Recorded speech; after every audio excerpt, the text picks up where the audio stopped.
Assalamualaikum warahmatullahi wabarakatuh pemirsa Antv. Alhamdulillah akhirnya pada pagi hari ini saya Mona Ratuliu bisa kembali bersama Anda dalam Curhat Bareng Ustadz. Dan pagi hari ini kami kembali membuka line telepon kami di 021 8511 836. Anda bisa menelpon ke sini untuk bertanya atau bercerita, curhat, mencurahkan isi hati Anda mengenai apapun masalah Anda.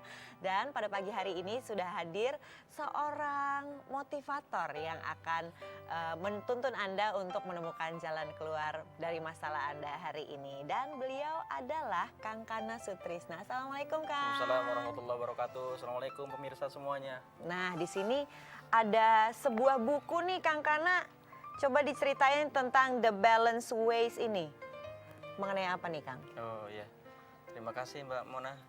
Buku ini bercerita tentang bagaimana kita untuk menjadikan hidup seimbang. Karena sesungguhnya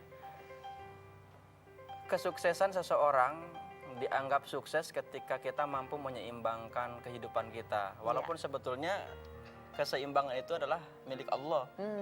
Tapi kita diberikan oleh Allah kesempatan untuk menuju jalan keseimbangan itu. Nah, bagi Anda para penelpon yang berhasil masuk dan dengan pertanyaan yang terbaik, Kang Kana akan memberikan ini kepada Anda ya Kang ya? Insya Allah. Ya, insya Allah akan memberikan ini The Balance Ways ya. Sebagai hadiah. Sebagai hadiah untuk Anda yang menelpon.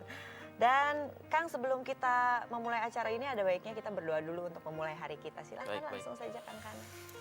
Alhamdulillahirabbil alamin, hamdas syakirin, hamdan naimin, hamdan yuwafi ni'amah wa yukafi'u mazidah. Ya Rabbana lakal hamdu kama yanbaghi li jalali wajhika wa 'azimi sultanik. Duhai Allah, duhai yang Maha Menatap, duhai Allah yang telah memberikan kehidupan karena Engkaulah Al-Hayyu. Alhamdulillah, segala puji bagimu ya Allah. Kau telah berikan kepada kami di pagi hari ini kesempatan. Kau bangunkan diri kami setelah Kau tidurkan diri kami selama semalaman penuh. Kau istirahatkan tubuh ini. Maka Alhamdulillah Kau bangunkan diri kami kembali. Sehingga kami bisa bersujud, bisa mengabdi kepadamu. Maka jadikan setiap langkah kami, setiap gerak kami, setiap aktivitas kami yang akan kami lakukan di siang hari nanti menjadikan sebuah pengabdian kepadamu dengan sepenuh pengabdian. Rabbana atina fid dunya hasanah wa fil akhirati hasanah wa qina adzabannar. Subhana rabbika rabbil izzati amma yasifun. Wassalamun alal mursalin walhamdulillahi rabbil alamin. Alhamdulillahirabbil alamin. Dan Kang, sebelum ada penelpon yang masuk, kami akan membacakan email yang masuk dari cbu@an.tv. Dan pagi ini sudah ada wanita cantik lagi, floor director kita. Hai Dive. Halo, Assalamualaikum. Ini setiap pagi selalu setia Kang membacakan email yang masuk. Dari siapa? Ini, dari Bapak Supomo di Depok. Langsung aja dibacain ya. Assalamualaikum Pak Ustadz yang saya hormati dan Mbak Mona yang manis. Waduh, senang banget pagi-pagi dibilang manis. Pertanyaannya apa nih?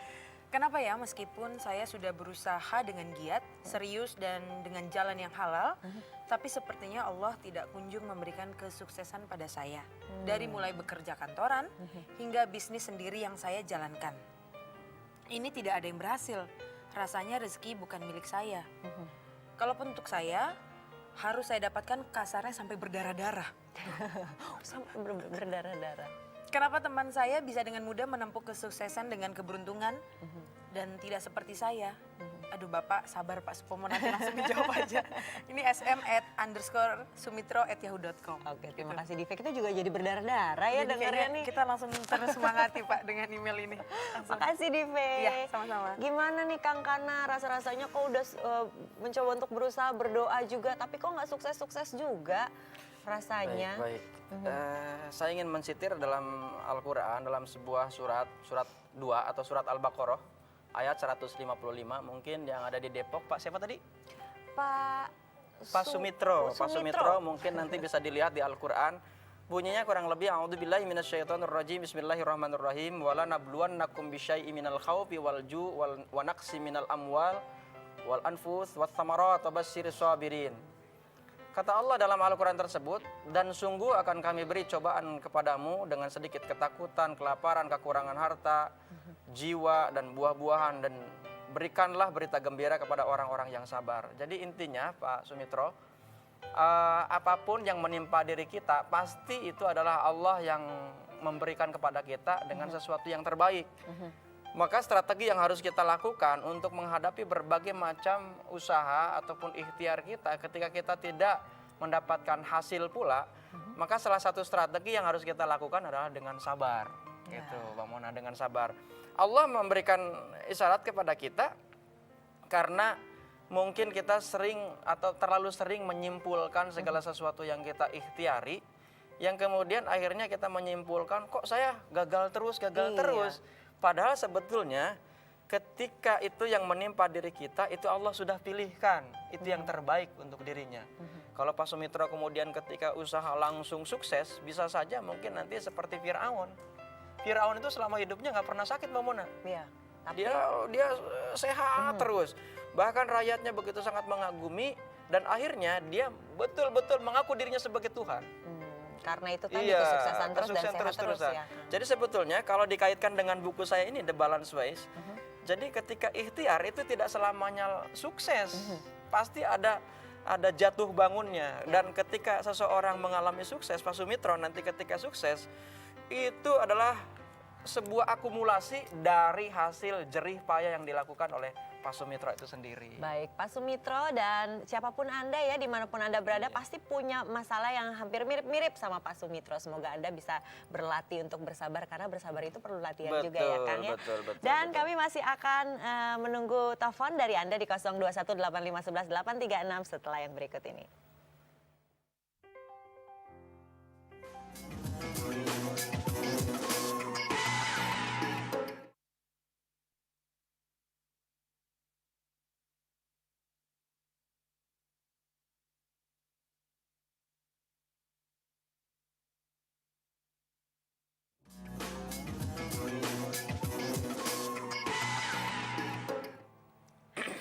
Selamat menunaikan ibadah sholat subuh bagi Anda yang berada di daerah Jakarta dan juga sekitarnya. Dan Anda masih bersama kami di Curhat Bareng Ustadz.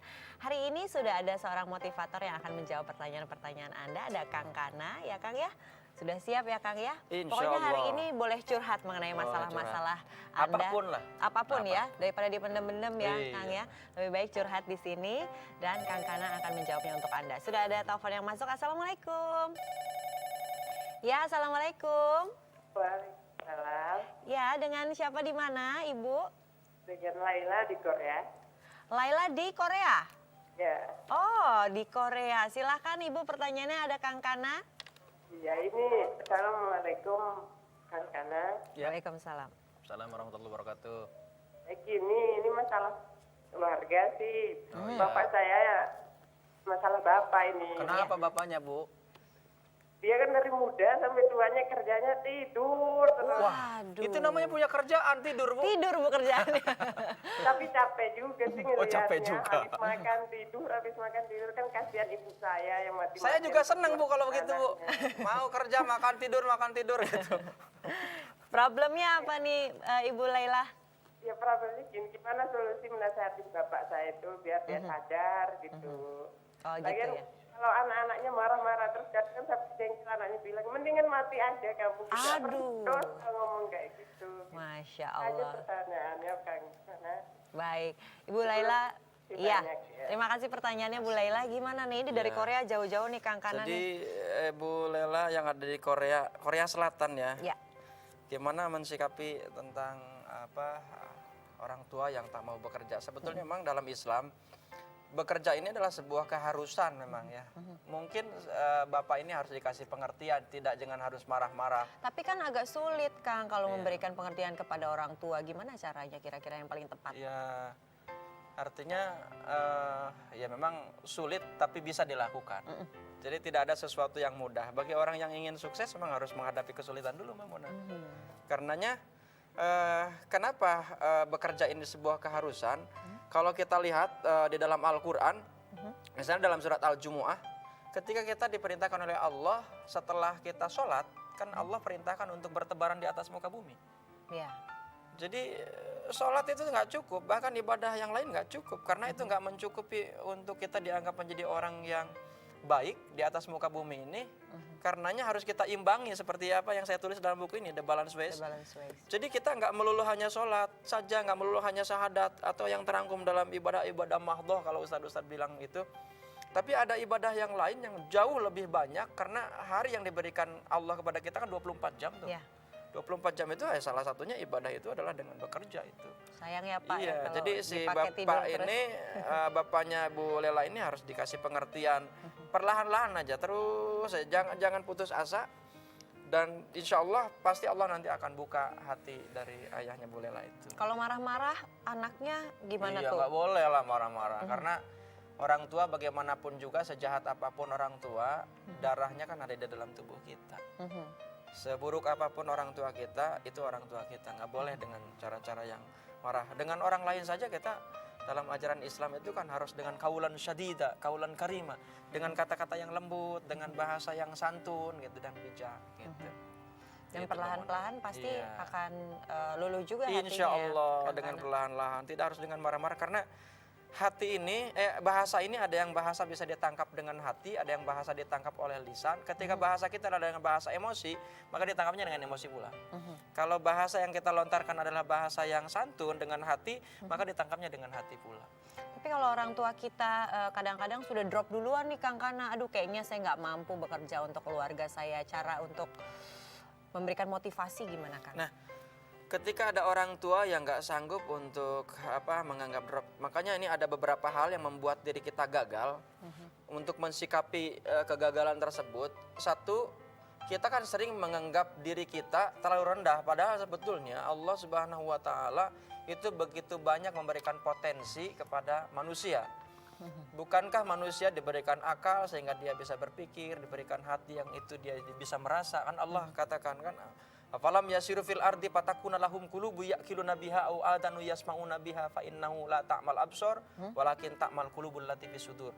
Bukankah manusia di atas muka bumi ini bisa berjalan, diberikan mata bisa melihat, diberikan telinga bisa mendengar, diberikan hati bisa merasa. Nah, itu potensi yang memang tidak diberikan kepada binatang yang lain kecuali kepada manusia. Maka mungkin si bapak ini harus dimotivasi, dikasih tahu, diperdengarkan ataupun ya diberi pengertian bahwa manusia ini diberikan kelebihan oleh Allah.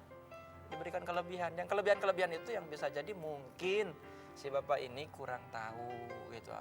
Dan kadang-kadang kita kan memandang kegagalan tuh sebagai sesuatu yang momok gitu. Betul. Kang, Memang gimana cara menghadapinya nih? karenanya memang banyak orang yang frustasi ketika menghadapi kegagalan. Padahal ketika kegagalan menimpa diri kita, Allah itu memberikan sebuah predikat kepada manusia agar manusia itu naik derajat.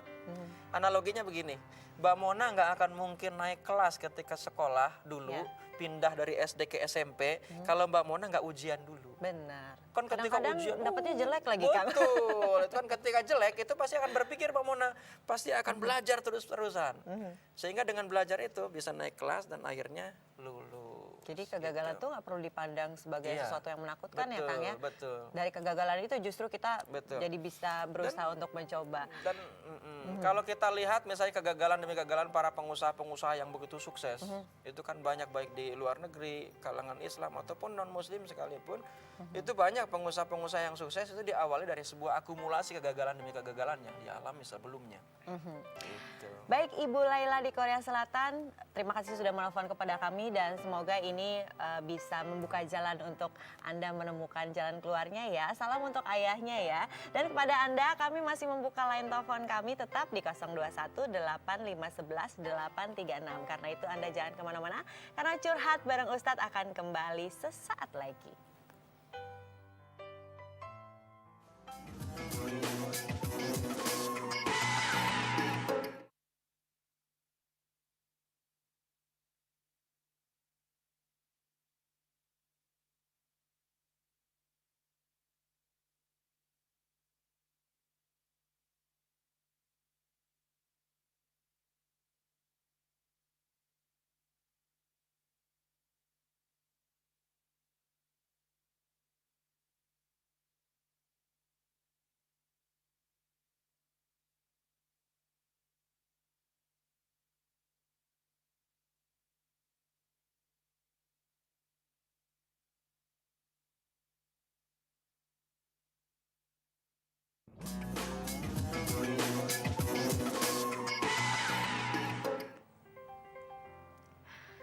Pemirsa, terima kasih untuk tetap bersama kami di Curhat Bareng Ustadz. Masih ada seorang motivator yang akan mencerahkan hari Anda hari ini, Kang Kana Sutrisna, yang pastinya juga akan menjawab pertanyaan Anda. Karena itu silahkan Anda mencurahkan isi hati Anda kepada kami di 021-8511-836. Anda juga, ya sudah ada penelpon yang masuk. Assalamualaikum. Assalamualaikum. Halo, Assalamualaikum. Iya, waalaikumsalam. Warahmatullahi wabarakatuh. Dengan Ibu siapa di mana? Dengan Mila dari Bandung, Mbak. Mbak Mila ya dari Bandung. Silakan pertanyaannya langsung saja, sudah siap Kang Kana di sebelah saya. Mbak Mila, silakan pertanyaannya. Ya, pertanyaannya gini, Mbak. Bagaimana kita menyeimbangkan antara pikiran dengan perasaannya? Pikiran dengan Antara perasaan. pikiran dengan perasaan supaya kita bisa memutuskan perkara dengan baik gitu. Sehingga hasilnya pun bisa optimal. Baik. Ya. Kalau boleh tahu Mbak Mila sendiri ada permasalahan apa nih masalahnya? Di bidang bisnis, Mbak. Di bidang bisnis ya. Baik, langsung aja Kang Kana. Terima Menyeimbangkan kasih, ya. perasaan dengan Perasaan dengan apa pikiran ya. pikiran. Mbak Mila yang ada di Bandung, Allah menciptakan diri kita dengan namanya otak. Otak kita pun kalau kita belah, sebetulnya itu terbagi dua. Ada otak kanan, ada otak kiri. Otak kanan itu, otak kiri lebih cenderung kepada sesuatu yang bersifat thinking. Otak kanan itu cenderung kepada feeling. Nah, ketika otak ini tidak difungsikan secara bersama-sama, itu manusia bisa menjadi berat sebelah. Karenanya jalan keseimbangan itu adalah sebuah jalan yang memang Allah ajarkan kepada kita. Saya pernah membaca sebuah buku atau dalam ilmu psikologi bahwa feeling itu kekuatannya jauh lebih besar, bahkan 5.000 kali kekuatan thinking. Kenapa? Ada sebuah pemahaman begini, ketika seseorang berpikir positif tapi feelingnya itu negatif, persis seperti seseorang yang berdoa dengan demikian luar biasanya berdoa, tapi justru seolah-olah doa itu nggak membuat dirinya menjadi tenang gitu kan. Padahal doa itu kan mengajarkan kita agar diri kita menjadi tenang. Tapi sungguh karena dirinya itu, feelingnya itu tidak imbang, dia merasa bahwa doa yang dia lakukan itu ditolak oleh Allah. Padahal kata Allah, anad-dhoni indallahi abdibi, bahwa aku tergantung dari sangkaan hambaku. Nah, sangkaan ini itu tergantung pada feeling kita. Tinggi kita mungkin kita berpikir, kita sedang berdoa konsentrasi, tapi perasaan kita ragu. Maka keraguan itu alam semesta itu menolak. Jangankan Allah, alam semesta pun sudah menolak diri kita. Karenanya itu dalam mengambil keputusan pun, itu memang harus mampu menyeimbangkan menggunakan dua dimensi itu antara thinking dan feeling. Dalam ilmu kecerdasan itu ada namanya IQ, ada yang namanya EQ. IQ itu mengajarkan kepada sesuatu yang bersifat logis. EQ yang mengajarkan sesuatu kepada sesuatu yang memang mungkin nggak sanggup logika memahaminya, sehingga dengan pendekatan-pendekatan rasa itu. Itu Mbak Tapi Mona. kadang-kadang ya banyak juga kejadian yang terjadi adalah kita ingin sekali berpikir positif gitu ya. Kita ya. pengen juga wah saya pasti bisa, tapi takutnya ada kegagalan malah jadi semakin kecewa gitu. Nah Kang. itu makanya ketika Pengen kita optimis tapi kok takut kecewa ketika gitu. kita takut kecewa, itulah feeling kita berfungsi. Feeling kita sedang negatif.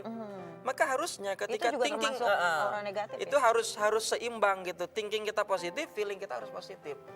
Maka kalau thinking kita negatif, thinking kita positif, feeling kita negatif, itu bisa saja menjadi gagal. Gitu, menjadi Karena gagal. takut kecewa itu Iya, tadi. takut kecewa itu kan rasa. Bukan pikiran, tapi rasa. Karena misalnya kita senang, merasa susah, kecewa, marah, itu adalah yang namanya disebut dengan perasaan dari kita. Gitu. Tapi nggak gampang loh Kang Memang Kana betul. untuk menghadapi kegagalan. Tidak ada tapi sesuatu kitanya di tetap dunia positive ini untuk thinking. menjadi berhasil, Mbak Mona, itu dengan cara-cara yang mudah. Karena ketika kita dapatkan yang mudah, maka niscaya hidup kita, perasaan kita itu nggak akan indah. Gitu. Ketika Mbak Mona menikah dengan suaminya, Iya. pasti itu susah dulu. Nggak bisa langsung celing gitu ya Kang ya. Pasti itu susah dulu, karenanya memang betul Mbak Mila, itu memang ketika kita mengambil sebuah keputusan, keputusan itu harus diambil dengan cara menyeimbangkan antara thinking dan feeling. Dan yang jauh lebih powerful untuk menentukan keputusan itu baik dan tidak, memang nggak bisa separoh-separoh gitu. Thinking dan feeling itu harus digunakan gitu kan. Kalau mengendalikan emosi sendiri Kang, gimana caranya? Untuk mengendalikan emosi, memang itu ada hal-hal yang memang harus kita lakukan, ada strategi-strategi yang harus kita lakukan. Salah satu yang harus kita lakukan untuk mengendalikan emosi adalah kita harus mengenali tentang diri kita sebenarnya siapa gitu kan. Self awareness gitu. Kita harus mampu mengenali diri kita, harus mengenali siapa, dari mana diri kita, akan kemana diri kita, dan apa yang harus kita lakukan di atas muka bumi ini. Kalau dalam konsep Islam kan man rabbuka ila aina anta walimadza ji'ta gitu kan. Who am I? Iya. Siapa saya? Who are you? Siapa Itu kamu? penting ya, Kang, ya? Oh, itu penting. Ketika kita mampu mengenali tentang diri kita insya Allah akan mampu mengendalikan diri kita. Gitu. Baik-baik. Jadi Emosi kita akan mampu kita kendalikan. Maka kecerdasan itu kan kalau kita lihat ada yang namanya kecerdasan IQ. IQ itu kan padahal sebetulnya dulu orang menganggap bahwa orang yang cerdas intelektualnya adalah orang yang begitu sangat luar biasa dianggap berhasil, padahal Tapi ternyata ada tidak, yang lain ya, gitu Kang, ya. kan. Ternyata wah, tidak. kita belajar banyak sekali hari ini dari Kang Kana. Motivasi kita juga semakin terbangun. Terima kasih Insya Kang Allah, Kana. insya Lain Allah. kali hadir kembali ya di Oh, Curhat insya Bareng Allah, Ustadz. selalu, insya Allah. Dan dengan begini berakhir sudah perjumpaan kita pada hari ini. 30 menit sudah saya menemani Anda dalam Curhat Bareng Ustadz. Tetap saksikan Curhat Bareng Ustadz setiap hari Senin sampai dengan Jumat pukul 4:30 pagi. Jangan kemana-mana dulu.